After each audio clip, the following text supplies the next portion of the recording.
everyone, welcome to the second video in Chapter 6, Part 3, Finding Limits and Using L'Hopital's Rule. We ended with this example, and we realized that the numerator and denominator are both approaching 0, and that's an indeterminate form. So let's talk about what to do when you get an indeterminate form with a limit. Over here I wrote out L'Hopital's rule. Basically, if your limits for the numerator and denominator of two divided functions are approaching 0, then L'Hopital's rule works. Or if the limits are approaching some form of infinity, and it doesn't matter if it's positive or negative, and it doesn't matter if these two signs match, but as long as they're approaching a form of infinity, then it's going to work. So if one of these two cases is true, 0 over 0 or infinity over infinity, then what I can do is take the derivative of both the numerator and denominator and try to take the limit again.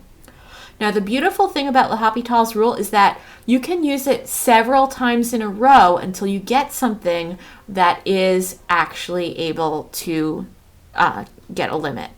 So it's very useful. Let's take a look at what was going on in this one. We do have an indeterminate form, and you always have to check that first. So I do have 0 over 0. So what I'm going to do is do the derivatives. So the derivative of the natural log of x is 1 over x. And the derivative of x minus 1 is just 1. So I have 1 over x divided by 1 there. So this limit can be simplified to the limit as x approaches 1 of 1 over x divided by 1, which is just 1 over x. Now I can just substitute in the 1 and get the limit is 1 divided by 1, or just plain old 1. Let's do that again.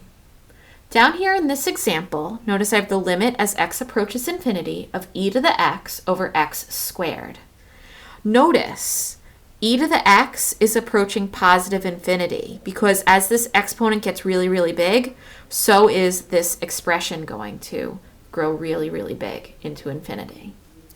Down here, as x gets really, really big and you're squaring it, it's also going to approach infinity. So we have the second form working for us. So the second form is true, so let's do our derivatives and see what happens. The derivative of e to the x is just e to the x. The derivative of x squared is 2x. So this is the limit as x approaches infinity of this.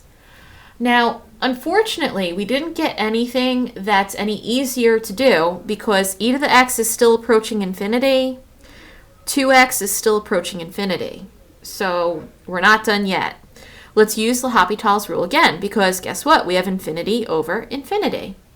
So I'll do another derivative. E to the x has a derivative of e to the x. 2x has a derivative of 2. So this is the limit as x approaches infinity of e to the x over 2, which essentially is infinity over 2, or just plain old infinity. So that's an infinite limit there. Okay, let's take a look at some more examples just to make sure we have it. Okay, let me try and keep my rule up there. Move this over a little. In this example, they gave us the limit as x approaches infinity of the natural log of x. Now, we discussed that one earlier. Okay, as x approaches infinity of this, you get infinity. Because remember, the natural log of x was an increasing function. And then as x approaches infinity of the cube root of x, that's also an increasing function. As x gets really, really big, so is my cube root.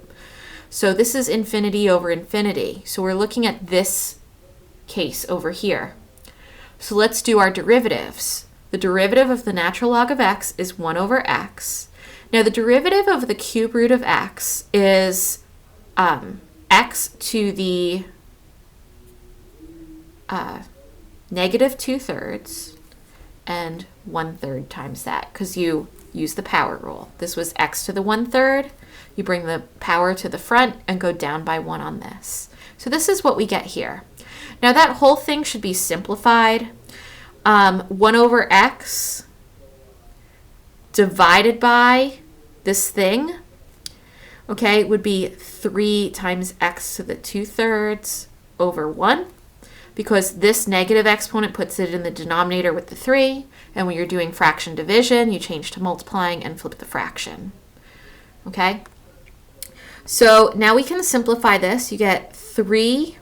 Now x to the 2/3 over x is just going to be over x to the 1/3.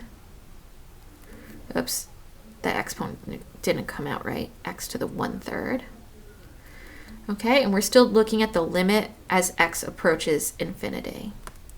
Now, as x approaches infinity, what's going to happen is this x to the 1/3 is going to keep growing just like it did up here. It's going to become infinite, and 3 divided by a really, really, really large number is just going to be approaching 0.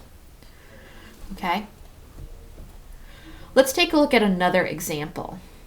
Down here, I have the limit as x approaches pi from the negative side of sine x over 1 minus cosine x. Now, as we get close to pi, sine x is going to be 0. Cosine x at pi is going to be -1. 1 minus -1 is 2. This does not fit L'Hopital's rule because g of x was supposed to be 0 and I got a 2. Okay, but guess what? I can just use evaluation to simplify this. 0 divided by 2 is just 0 because I did the limit of the numerator divided by the limit of the denominator. That was one of our limit rules. Okay, now for our last example. Here it is. Limit as x approaches 0 of tangent x minus x over x cubed. Well, the denominator is easy to see that that's approaching 0. Tangent at 0 is 0 divided by 1, which is 0. And minus 0 is still 0. So this is the first part of this. We're approaching 0 over 0. So let's start off with a derivative. So the derivative of tangent x is secant squared x. The derivative of x is just 1. And the derivative of x cubed is 3x squared. Notice if I put in my 0 here, secant squared at 0 is going to be 1. And 1 minus 1 is 0. So this is approaching 0. And here, if I put in a 0, I'm going to get 0. So this is still indeterminate. Okay, so what we can do is do another limit. So let's do another derivative. So secant squared has a derivative of 2 secant squared x tangent x. Okay, and that's one of the formulas we had in the back of our book. The 1's derivative is just going to disappear, and this is going to become 6x. Okay, so looking at this again, I'm going to try and simplify this and reduce it just to see what's going on here. So 2 over 6 is 1/3.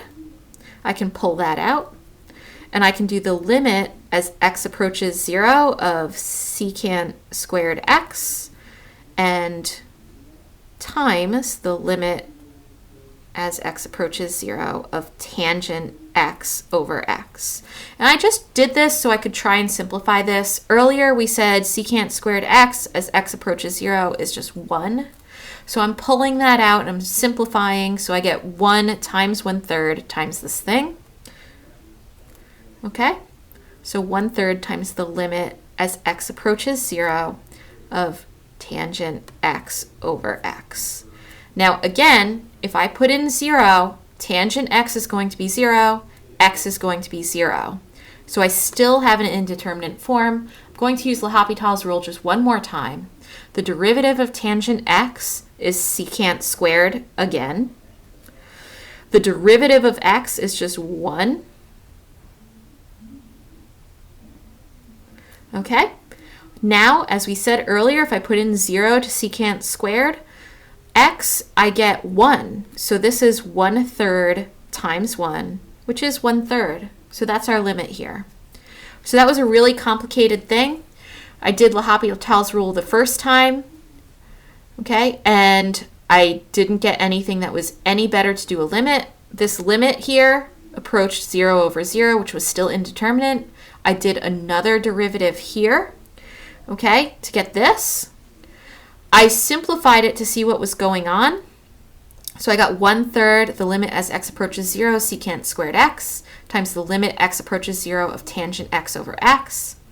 Okay, then I simplified this secant squared x to be 1. And then I noticed that this is still approaching an indeterminate form. So I did another use of L'Hopital's rule. And then I did my final limit. Okay? So let me know if you have any questions, and don't forget to submit your homework.